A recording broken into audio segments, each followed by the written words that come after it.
What's up, Wisecrack? Jared here. During these highly unstable times, one of the few things we can know for certain is that you have recently seen Tiger King. Another certainty is that you can't stop thinking about Joe Exotic's music videos. This Netflix show about feuding owners of janky zoos has dominated our brain space, consumed our weekly all-staff meetings, and even resulted in the occasional Carole Baskin-themed nightmare. The show is addicting, baffling, and far juicier than any expired Walmart meat. Much of the media attention surrounding Tiger King has appropriately focused on Joe Exotic, the endlessly fascinating, gun-toting, polyamorous, redneck, now incarcerated big cat owner.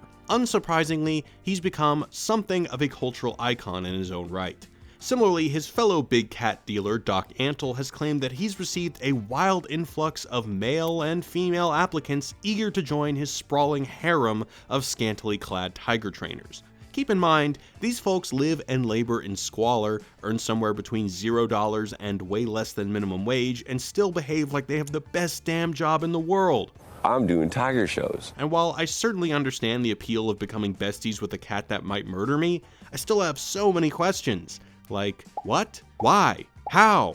Luckily, one of our other side obsessions can answer the question of what makes someone like Joe Exotic or Doc Antle so addicting to Netflix audiences and wayward teenagers alike. Specifically, cults. Now, the word cult might stir images of barefoot Manson chicks rather than pro bono tiger trainers. But even if the subjects of Tiger King are not running full-fledged cults, the psychology of cults can do a whole lot to explain how perfectly ordinary people become unflinchingly loyal to a guy with a soul patch, or someone who changed their last name to Exotic. And above all, it poses the question, could you, dear viewer, even wind up training tigers for $0 an hour?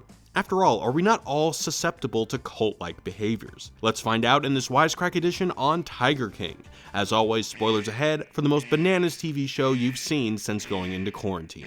But before we get into it, I want to give a shout out to this week's sponsor, FootMouse. The first science-based gaming mouse made for feet.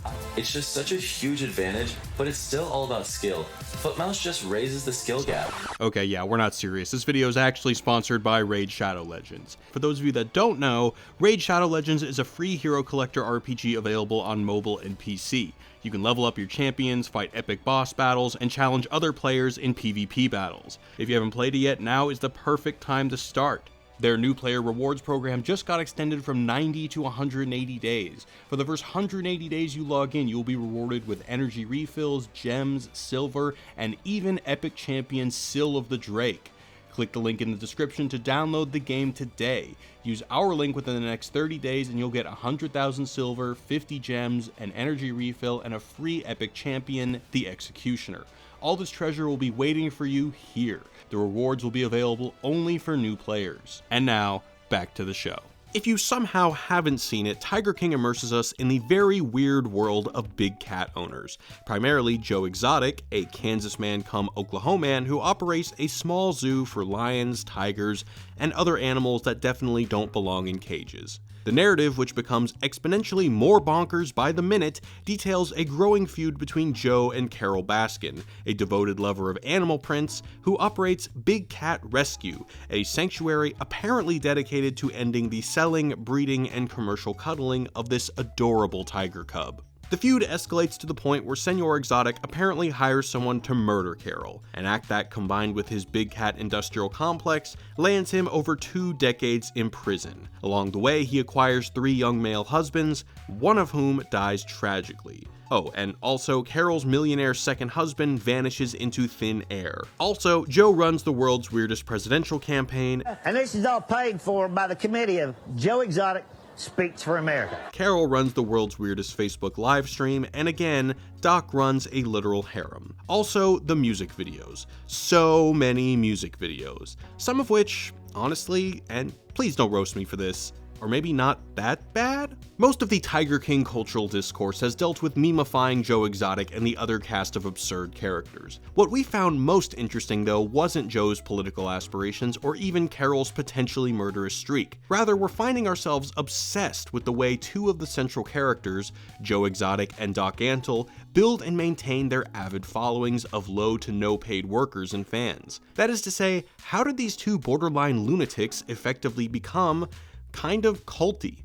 Before we can prove that Joe Exotic is actually Oklahoma's finest cultist to ever cult, we need to look at what defines a cult in the first place. As is the case with most complicated and fascinating things, the definition of the word cult is notoriously slippery, which is why people have written entire academic papers debating said definition. In summation, for a long time the word cult was a relatively neutral term associated with conventional religious or spiritual groups, such as a cult of a Roman god.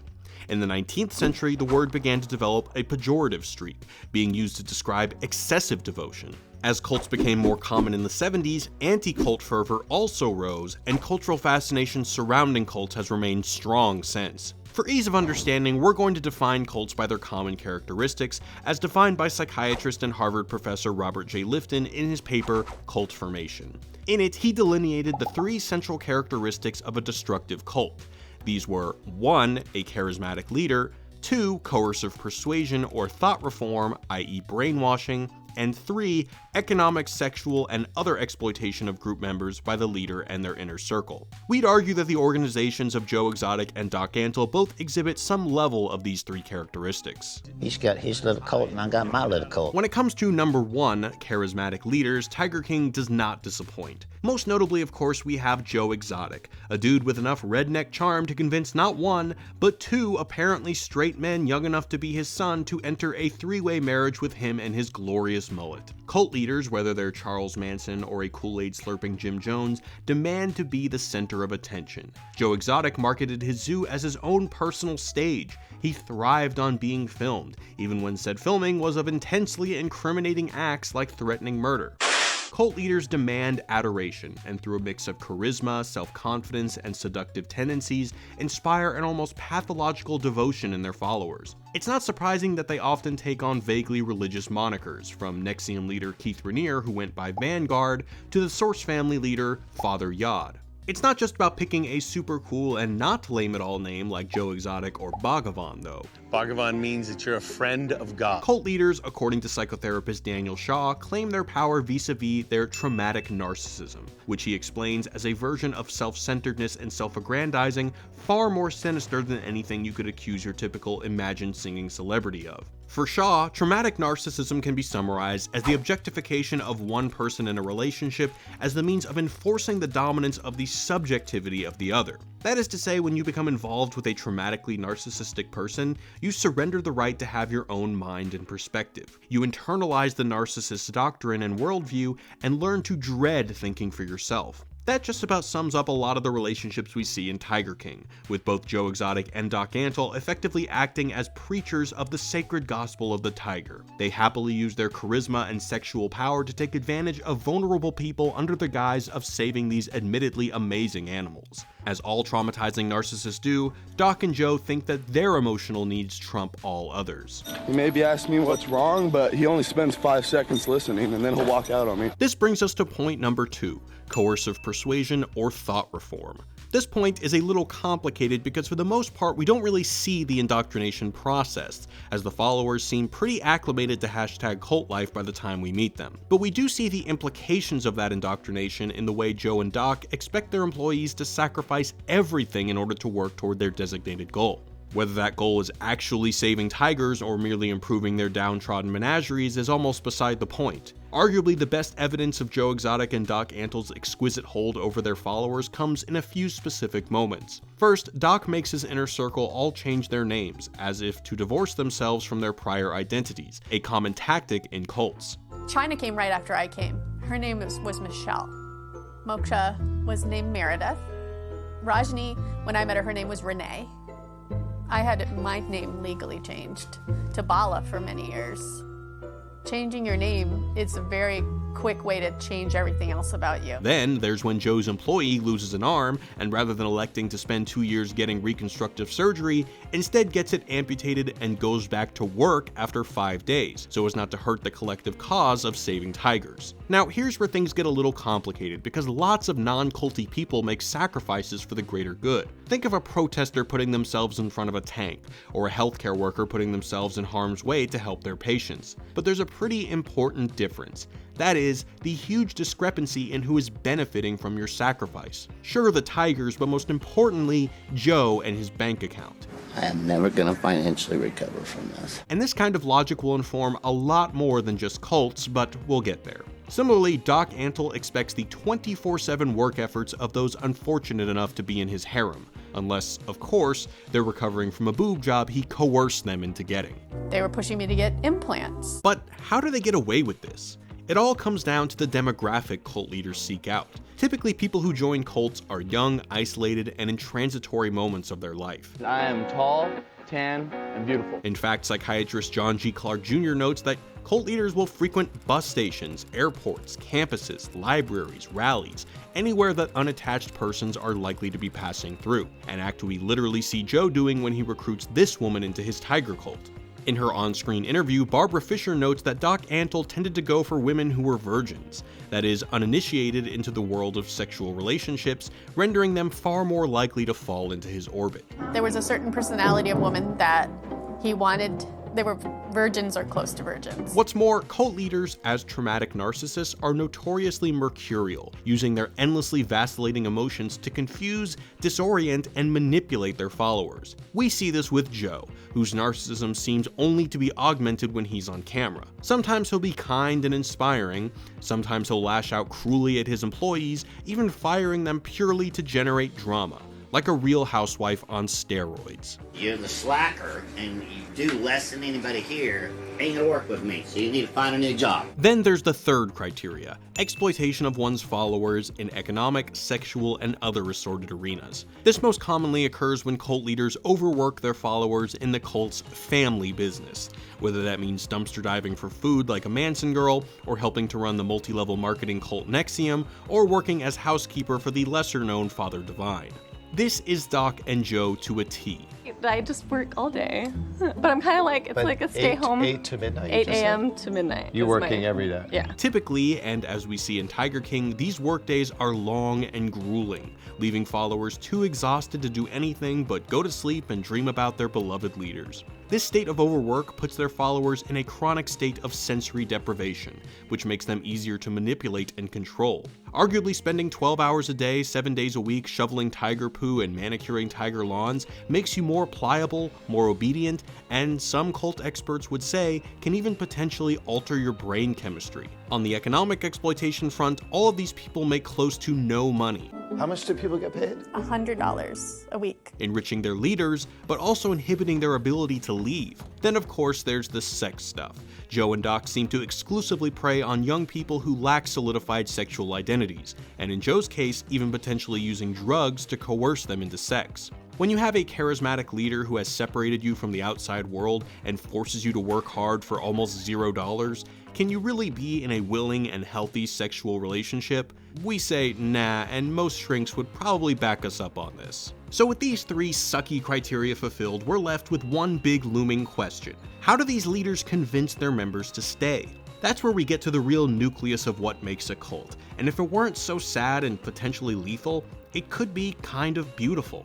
Human beings are almost genetically engineered to seek a purpose in life. For centuries, that purpose was primarily realized in mainstream religion. Likely a big reason that cults sprang up with such force in 1970s America was the downturn of mainstream religiosity that followed the baby boomer hippie awakening of the 60s. When you lose weekly church sermons about God's love, you need a replacement. Thousands of Americans found that replacement in cults, whether it was the Manson family, Scientology, Children of God, or so on. Each of these groups featured a charismatic leader who offered, critically, a purpose to their followers. For the Manson family, that purpose was free love with a side of race war. For Scientology, it was advancing through bogus classes until you could learn the even more bogus secrets of the universe. And he'd say, the fifth invaders are up there, and this is how they're dressed, and this is how they talk. For the Heaven's Gate cult, it was the promise of transcendence into an extraterrestrial spacecraft. For Jim Jones's unfortunate followers, it was the doctrine of so-called revolutionary suicide. And if you're a tiger trainer at the ritzy Myrtle Beach Safari or the janky GW Zoo, you are following the gospel of saving the tigers, as noble as that goal may actually be. And Joe Exotic especially makes a borderline convincing case for that goal in the early episodes of the show, expressing a genuine desire to save big cats from extinction via shopping mall cuddling sessions. Achieving a higher purpose is lovely. We wish it for all of you, but please God, not at the expense of your favorite arm. Of course, we haven't really dealt with Carol Baskin, who is almost certainly not a cult leader. That said, she does exhibit a culty characteristic here and there, most notably in expecting her volunteers to work long, grueling hours for $0 in devotion to her cause. I don't pay anybody to do animal care, because people will do that for free. Also, her whole uniform thing is pretty much textbook cult material. Our volunteers wear a color-coded shirt system. After they've been here for like 5 years or so, they can graduate to a master keeper. And that's blue? That's a navy blue. Navy There's blue. royal blue. I'm actually an intern. You can find an exact analogy in Nexium, which ranked its member status by colored sashes. Obviously, being stoked about your uniform doesn't mean you're in a cult, but the members' devotion to a rigid hierarchy as decreed by Carol indicates a certain subservience to her mission. Of course, it's worth asking, aren't some of these tactics, say of bullying people into changing their behavior, employed in, say, your local CrossFit class? Aren't you basically paying to work for your local improv theater when you fork over $500 for an advanced class that includes performing for paying audiences?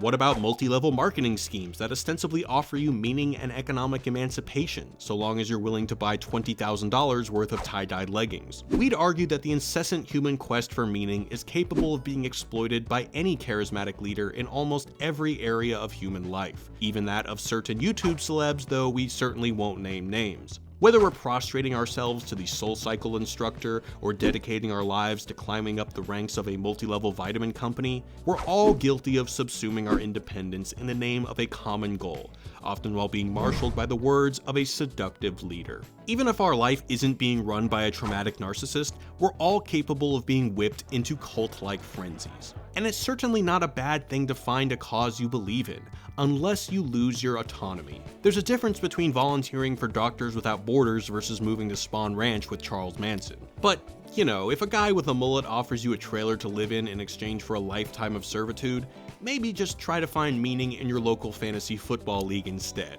Hell, I'd even recommend Soul Cycle.